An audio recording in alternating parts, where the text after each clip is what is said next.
কিছু মানুষের কিছু ড্রিম থাকে তো, তোমার আমার প্রত্যেকের রয়েছে। জিদ্দা সেরকম একটা ড্রিম আছে, ঠিক আছে। জিদ্দা অমিতাভ বচ্চনের সাথে কাজ করতে চান।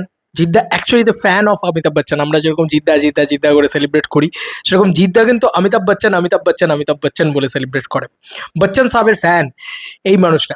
এর শুধু তাই নয়, আহ, অমিতাভ বচ্চনের সাথে শুধু কাজ করতে চাই তাই না, এই মানুষটার একটাই লক্ষ্য, সে মুম্বাই রাজ করতে চায়। এসে আচমকাই কাঁপাবো মুম্বাই।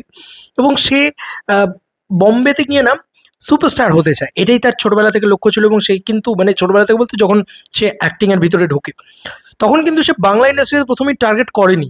সে কিন্তু হিন্দিতে বিভিন্ন গান ইত্যাদি করেছে, মিউজিক অ্যালবামস। দেন তারপরে সে তেলেগুতে গিয়ে কাজ করেছে, কিন্তু সে কিন্তু বাংলাতে ট্রাই করে। তার মানে কি, তার তো বাংলাটা লক্ষ্য ছিল না, তার লক্ষ্য ছিল বম্বে। এবং আফটার মিঠুন চক্রবর্তী, এমন একটা পার্সন, এমন একটা নাম, যে বম্বেতে গিয়ে একটা নিজের নাম তৈরি করতে পেরেছে, সে কিন্তু বাংলা থেকে একমাত্র জিদ্দা। তো এই মানুষের এখনো লক্ষ্য না বম্বেতে গিয়ে কিছু করা। তো ওই জন্য লড়াই চলে অলওয়েজ। জিদ্দার একটা টিম, তারা কাজ করছে। জিদ্দার নিজের অদম্য একটা ইচ্ছে আছে যে আমরা আমরা বম্বেতে গিয়ে জিদ্দা কবে কি কি করে কি করতে পারেন। তো সেইটা না আবার তার একটা আপডেট উঠে এসছে, বা একটা সোশ্যাল মিডিয়া বাজ বা একটা রিউমার্স উঠছে, সেটা আমি তোমাদের সাথে শেয়ার করছি ইতিমধ্যে। বলিউড সিনেমায় পা রাখতে চলেছেন সুপারস্টার জিৎ। তো সেখানে অমিতাভ বচ্চনের সাথে নাকি স্ক্রিন শেয়ার করার কথা হয়েছিল, কিন্তু সেই বিষয়টা কিন্তু একটু স্থগিত থাকছে। এবার আমরা পড়ি, হ্যাঁ, আগে ফার্স্টে সুরজিৎ দা এটা কালকে দিয়েছিল, কালকে পোস্ট করেছিল। তবে আপকামিং মানে টিল নাও টাইম যে আপডেটটা আছে, সেটা শিল্পেন্দু দাও দেখলাম ভিডিও বানিয়েছে, সেই আপডেটগুলোকে নিয়ে আমরা কথা বলবো। বিগ বি অমিতাভ বচ্চনের সাথে বলিউড পরিচালক রাম গোপাল বর্মার আপকামিং সিনেমা সিন্ডিকেট তে টলিউড থেকে বাংলা সুপারস্টার জিদ্দাকে অভিনয় করতে দেখা যাবে। আগামী মাস থেকে শুটিং শুরু হচ্ছে এই সিনেমার। আমার মতে এই সুযোগটা জিদ্দার জন্য দারুণ একটা সুযোগ, নিজেকে আরও এক ধাপ এগিয়ে নিয়ে যাওয়ার একটা বড় সুযোগ, নিজের প্রতিভাকে আরও সুন্দরভাবে ফুটিয়ে তোলার একটা সুবর্ণ সুযোগ। তোমরা কি বলছো এই খবরটা শোনার পর? অবশ্যই জানিও বন্ধুরা। তো এই হচ্ছে বিষয়।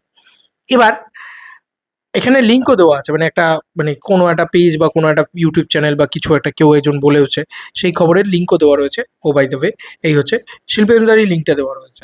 এবার আমি শিল্পেন্দুদার খবরটা পড়ি।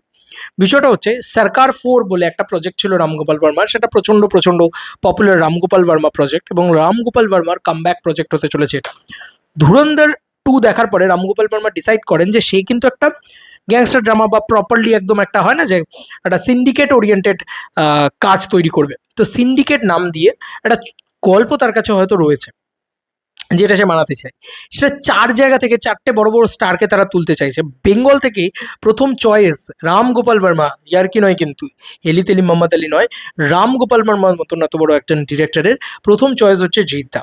এটা তো আমি বারবার বলি যে আমাদের ইন্ডাস্ট্রিতে যতজন আছে তাদের ভিতরে একমাত্র বম্বে ভিজিবিলিটি যদি কারুর থেকে থাকে, বা বলিউড ভিজিবিলিটি যদি কারুর থেকে থাকে, সেটা জিদ্দা।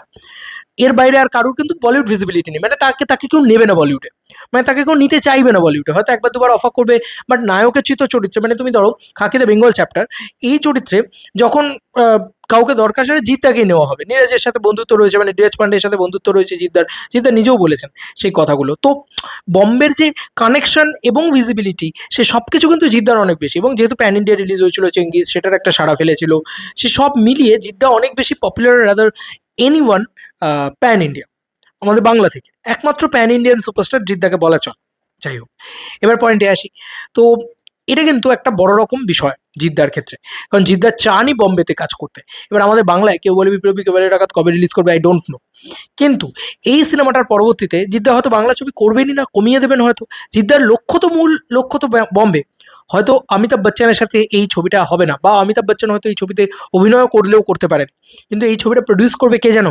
আদিত্য ধারের প্রোডাকশন B62। ইয়েস, B62 যদি এটা মানে মানে প্রডিউস করে, আদিত্য ধারের কাছেও কিন্তু একটা বড় বিষয় যে আদিত্য ধারা কিন্তু জিদ্দাকে দেখছে। আদিত্য ধার কিন্তু চিরকাল নতুনদের নিয়ে কাজ করতে ভালোবেসেছে। একদম ধরো কেউ ডাউন গ্রেডে রয়েছে, তাকে নিয়ে কাজ করতে হবে। এবার আদিত্য ধার কিন্তু 7-8 বছর লাগে তার একটা ছবি করতে। তো আমরা এক্সপেক্ট করবো যে তার পরবর্তী ছবিটা হয়তো 8 বছর বাদে আসবে। কিন্তু ব্যাপারটা হচ্ছে এই পরবর্তী ছবি যে 8 বছর বাদে আসবে, সেটাতে জিদ্দা থাকার একটা ভয়ানক সম্ভাবনা তৈরি হয়ে যাচ্ছে কিন্তু। কারণ রামগোপাল বর্মা ফিরছেই কিন্তু ধুরন্ধর 2 দেখে। তো ধুরন্ধর কানেকশনটা কিন্তু জিদ্দার সাথেও কোথাও গিয়ে তৈরি হয়ে যাচ্ছে। আর বাদবাকি কারা কারা থাকছে এই প্রজেক্টটার ভিতরে সেটা দেখার বিষয় হবে। অনেক দিন ধরে দেখবে একটা আলোচনা চলছিল যে জিদ্দা একটা বম্বেতে মাল্টি স্টারের কাজ করতে চলেছে, মাল্টি স্টারের কাজ করতে চলেছে, একটা সিন্ডিকেট, একটা বড় বড় ছবি করতে চলেছে, যেখানে হয়তো আরও স্টারেরা থাকবে। অনুপম খের দেখবে অনেকদিন আগে একটা ভিডিও করেছিল, সেখানে জিদ্দাকে বলেছিল যে আমরা একসাথে কাজ করবো ইত্যাদি। সে কিন্তু এই কথাটা বলেছিল। তো কোথাও গিয়ে না বম্বেতে জিদ্দা অনেক দিন ধরেই কিন্তু ঘষছে। তো এটার কিন্তু একটা ফল তোমরা নেক্সট 2-3 ইয়ার্সে দেখতে পাবে। একটা বম্বে ছবি তো এরকম আজ বললাম কালকে তৈরি হয়ে গেল, এরকম তো হয় না। তো বম্বের ছবিটা তৈরি হতে টাইম লাগবে, কিন্তু আমার মন বলছে জিদ্দা এবার বম্বে বক্স অফিসে আসতে চলেছে। মানে একটা বম্বে সিনেমা যেটা বম্বেতে রিলিজ করে প্রপার বক্স অফিস হবে, সেটা কিন্তু ভালো রকম কালেকশন করলেও করতে পারে। হাইপ তো ইনসেন লেভেলে থাকবে, আমাদের বাংলায় তো আরও বেশি করে থাকবে, স্বাভাবিক বিষয়। কারণ তুমি ভাবো যে একটা নায়ক যে বাংলায় যার সব কিছু বা বাংলায় তার সেলিব্রেশন, কিন্তু সে চেয়েছে চিরকাল বম্বে করতে, এবং আফটার মিঠুন চক্রবর্তী বাংলার নায়ক যতই হোক, আমাদের তো এটা বলতেই হবে, বাঙালি নায়ক কিন্তু বাংলার নায়ক, সেই নায়ক গিয়ে কিন্তু বম্বে কাঁপাচ্ছে। সে কিন্তু আফটার মিঠুন চক্রবর্তী এই জিত দেয়, এবং না আগে কেউ কাঁপাতে পেরেছে না পরে কেউ কাঁপাতে পারবে। এটা তো খুব সত্যি কথা। এটা একটা বড় রকম খবর, এটা বড় সেলিব্রেশনে করার মতন খবর, ঠিক আছে, আমার তো কোথাও গিয়ে মনে হয়। এবং দেখা যাক এই খবরটা কতটা সত্যি হয়, কত তাড়াতাড়ি এই ছবিটা, এই যে আগামী মাস থেকে শুটিং শুরু হচ্ছে, ডেফিনেটলি শুটিং শুরু হলে জিদ্দার তরফ থেকেও একটা পোস্ট ইত্যাদি থাকবে। জিদ্দা আবার এত কম প্রমোশন করে, এত কিছু কম রাখে যে বোঝাও যায় না যে কি হচ্ছে না হচ্ছে। তো জিদ্দা যদি জানিয়ে দেয় মুহূর্ত বা ইত্যাদি এরকম ধরনের জিনিসপত্র যদি জানিয়ে এটা নিয়ে দেয়, জমে যাবে ভাই, জমে যাবে। তোমাদের আর কি মতামত ভিডিওটাকে নিয়ে জানিও কমেন্ট সেকশনে। চলো বন্ধুরা, নতুন কোনো ভিডিওতে দেখা হবে, ভাই।